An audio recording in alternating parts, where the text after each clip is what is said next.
हाफिज़ साहब, ये बताइएगा, आपने शुएब शाहीन साहब की बात भी सुनी होगी। अब ये जो मामला है, सदर ममलिकत इस बात की तरदीद कर रहे हैं कि उन्होंने दस्तखत नहीं किए हैं, और दूसरी जानिब आज उन्होंने अपने सेक्रेटरी जो हैं उनकी खिदमात भी वापस कर दी हैं। अब ये गैज़ेट में नोटिफाई हो गया, लेकिन अगर सदर वापस भी कर देते हैं इसको और ये मुश्तरका सेशन में जाता नहीं है, तो उससे पहले ये इटसेल्फ कैसे नोटिफाई हो सकता था? इसके लिए कानून क्या कहता है? बिस्मिल्लाहिर्रहमानिर्रहीम। अब्बासी साहब, आपका, इरशाद आरिफ साहब, आपका बहुत शुक्रिया कि आपने मौका दिया। सबसे पहले तो मैं ये अर्ज़ करना चाहूँगा इस मामले के अंदर कि पाकिस्तान का सबसे बड़ा जो ऑफ़िस है, कॉन्स्टिट्यूशनल ऑफ़िस, वो प्रेसिडेंट ऑफ पाकिस्तान है। पाकिस्तान का सारा निज़ाम ममलिकत जो है वो प्रेसिडेंट के नाम पे चलता है। सारी अपॉइंटमेंट्स, चाहे वो आर्मी से रिलेटेड हों, चाहे वो जुडिशरी से रिलेटेड हों और ओम्बड्समैन से रिलेटेड हों, हर बड़ी अपॉइंटमेंट जो है वो प्रेसिडेंट ऑफिस की तरफ जाती है। प्राइम मिनिस्टर उसको एडवाइस करते हैं और उसके बाद जो है प्रेसिडेंट ऑफ पाकिस्तान उसको एडवाइस करते हैं जी, और उस एडवाइस को अप्रूव करते हैं जी। दूसरा ये है कि ये जो चीज़ कल प्रेसिडेंट के ट्वीट के ज़रिए सामने आई है, पाकिस्तान की 75 साल की हिस्ट्री के अंदर ये ऐसा इंसिडेंट नहीं हुआ कि किसी भी प्रेसिडेंट ऑफ पाकिस्तान ने इस तरह रिएक्ट किया हो ऑन सोशल मीडिया और विदाउट एनी एविडेंस उसने ये कहा हो कि मेरा जो स्टाफ है, और स्टाफ उसके 3 बंदे हैं, एक सेक्रेटरी टू द प्रेसिडेंट है, एक military secretary to the president है, और तीसरे उनके कंसल्टेंट हैं कि जो इस सारे प्रोसेस के अंदर इंगेज होते हैं किसी न किसी कॉन्टेक्स्ट के अंदर। दूसरा ये है कि 73 के कॉन्स्टिट्यूशन से लेके आज तक किसी प्रेसिडेंट ने बात नहीं की। मैंने दुनिया के बहुत सारे ममालिक को स्टडी किया है कल से जब ये आया है, चूँकि ये मामला जो है ये इस वक्त पूरे पाकिस्तान के अंदर और दुनिया के बाहर जग हसाई का बायस बन रहा है कि किस तरह के ये लोग हैं और किस तरह की ये प्रोसीडिंग्स इस मुल्क के अंदर चला रहे हैं कि अपने इशूज़ जो हैं वो सोशल मीडिया पर लेके आते हैं और उन इशूज़ को लेके आते हैं जो आपकी नेशनल सिक्योरिटी से रिलेटेड हैं, कि जो आपका आर्मी एक्ट है वो नेशनल सिक्योरिटी है, आपका जो ऑफिशियल सीक्रेट एक्ट है वो नेशनल सिक्योरिटी है, और उसके अंदर कॉन्स्टिट्यूशन जो लिखा हुआ है उसका इजहार जो है वो ट्वीट के ज़रिए किया जाता है, और पूरे मुल्क के अंदर एक कोहराम मचा हुआ है कि क्या प्रेसिडेंट का ऑफिस जो है वो उसके मुताबिक है या नहीं है। और वो पार जो पाकिस्तान दुनिया की इस्लामिक न्यूक्लियर फर्स्ट पार है, 240 मिलियन की पॉपुलेशन है, और हमने दुनिया के अंदर क्या मैसेज कर रहे हैं और स्पेशली एक साल से मुल्क के अंदर क्या हो रहा है। अब मैं उस चीज़ के अंदर आता हूँ कि अब्बासी साहब और इरशाद आरिफ साहब के कॉन्स्टिट्यूशन क्या कहता है। कॉन्स्टिट्यूशन के अंदर प्रेसिडेंट ऑफ पाकिस्तान के पास जो गोल्डन डे हैं वो 10 हैं। अगर 10 दिन के अंदर को बिल असेंबली से आता है तो अगर उसको अप्रूव कर देते हैं तब भी ठीक है, नहीं अप्रूव करते तो उनको अपनी रीजनिंग के साथ पार्लियामेंट को भिजवाना पड़ेगा।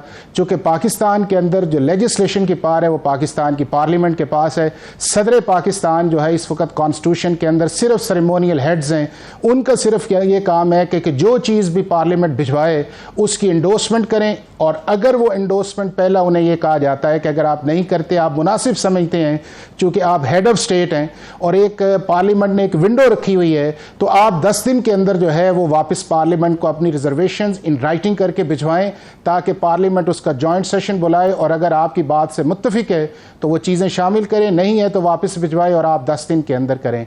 अब प्रेसिडेंट ऑफ पाकिस्तान के अंदर कॉन्स्टिट्यूशनली ऑब्लिगेशन है कि कोई भी वो चीज़ करे वो इन राइटिंग करें। वर्बल कोई ऑर्डर पाकिस्तान के एक छोटे से छोटे सरकारी ऑफिस के अंदर भी एप्लीकेबल नहीं है।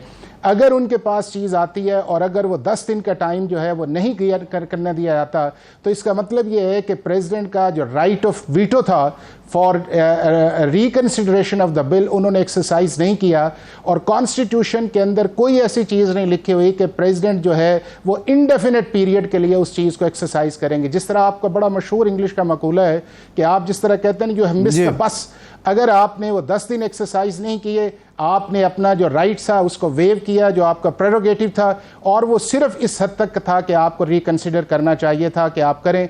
अगर आपने नहीं किया तो बाकी सारी बात की बातें हैं वो सिर्फ इंटरप्रिटेशन इस चीज़ की जा रही है कि मेरे स्टाफ ने नहीं किया। और शाद आरिफ साहब, मैं आपको बताऊं, पाकिस्तान का कोई भी सिविल सर्वेंट जो है वो जुर्रत नहीं कर सकता कि उसको प्रेसिडेंट ऑफ पाकिस्तान कहे, और पिछले 75 साल के इस तरह नहीं हुआ कि किसी सेक्रेटरी ने ये जुर्रत की हो कि उसकी एक फाइल के ऊपर रिटर्न प्रेसिडेंट ऑफ पाकिस्तान लिखे और वो उससे अवॉइडेंस कहे। और अगर आप इसके 3 एस्पेक्ट्स देखें, एक प्रेसिडेंट साहब कहते हैं कि मैं हल्फन कहता हूं, तो बिल्कुल बात ठीक है कि नहीं लिखा गया।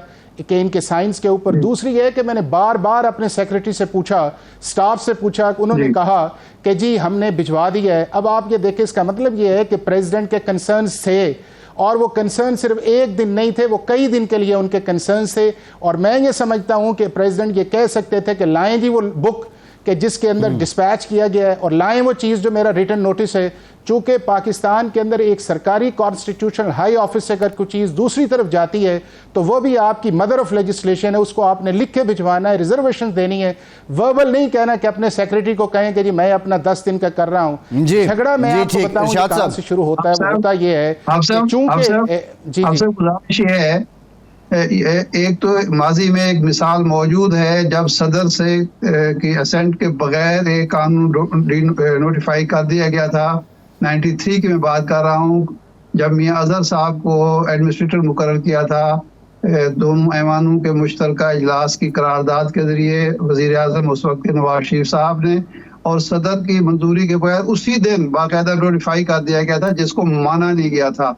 तो ये बात नहीं है, मसला ये है कि सदर खुद लिखकर भेजेगा या सदर का जो सेक्रेटरी है। नहीं इरशाद आरिफ साहब, उस पे फर्क है। वो एक एडमिनिस्ट्रेटिव अपॉइंटमेंट थी। ये जिस मुल्क की लेजिस्लेशन है जो पाकिस्तान की पार्लियामेंट ने भिजवाई है, और ये समरी जो थी ये आर्टिकल 75 के अंदर आई है। वो समरी आई थी आर्टिकल 48 के अंदर, और 48 के अंदर उसकी एडवाइस के दो पहलू थे उस दौर के अंदर जब ये झगड़ा चल रहा था कि क्या सदर बाउंड है कि नहीं है। यहाँ पे 75 के अंदर जब से ये 73 का कॉन्स्टिट्यूशन आया है, ये बड़ी वाज़ेह पोजीशन है, और उसके अंदर ये है कि अगर प्रेसिडेंट अपना राइट वेव करते हैं तो वो लॉ बनता है, और उसको बिल्कुल लॉ मिनिस्ट्री ने जो है वो ठीक गैजेट किया और एक्ट ऑफ पार्लियामेंट है। अब इसके ऊपर हाँ ये झगड़ा क्यों आया है ये भी मैं आपको बताऊं कि इसकी रीजंस क्या है। वो रीजन इसकी ये है कि चूंकि 10 दिन के अंदर वो टाइम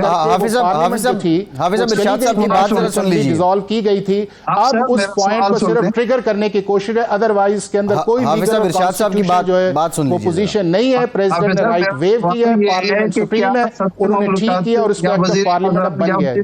आप साहब सदर या वजीर आजम या वजीर आला जब अपने सेक्रेटरी को इंस्ट्रक्शन देता है वो तहरीरी देता है या उसकी वर्बल जो इंस्ट्रक्शंस होती हैं उसको तहरीरी अंदाज में उसका सेक्रेटरी आगे भेजता है? हमारी प्रैक्टिस क्या है? उसके अंदर दो प्रोसेस हैं। एक तो ये है कि आप डायरेक्ट प्राइम मिनिस्टर के पास चले जाते हैं या प्रेसिडेंट के पास चले जाते हैं, उनकी अवेलेबिलिटी होती है, वो जाके डिस्कस करते हैं, उसके बाद सीन करते हैं और आप ये लिखते हैं कि प्रेसिडेंट ऑफ पाकिस्तान या prime minister of Pakistan has been pleased.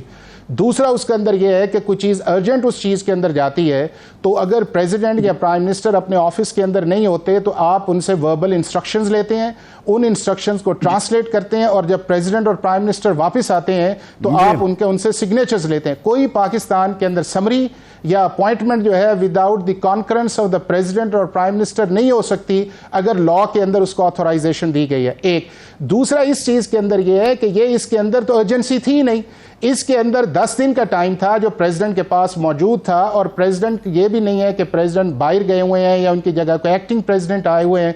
और ये कंसर्न्स उन्होंने कहा और ये मुमकिन किस तरह है कि प्रेसिडेंट ऑफ पाकिस्तान ये कहें और सेक्रेटरी जो है उसको अपने पास लेके बैठा रहे।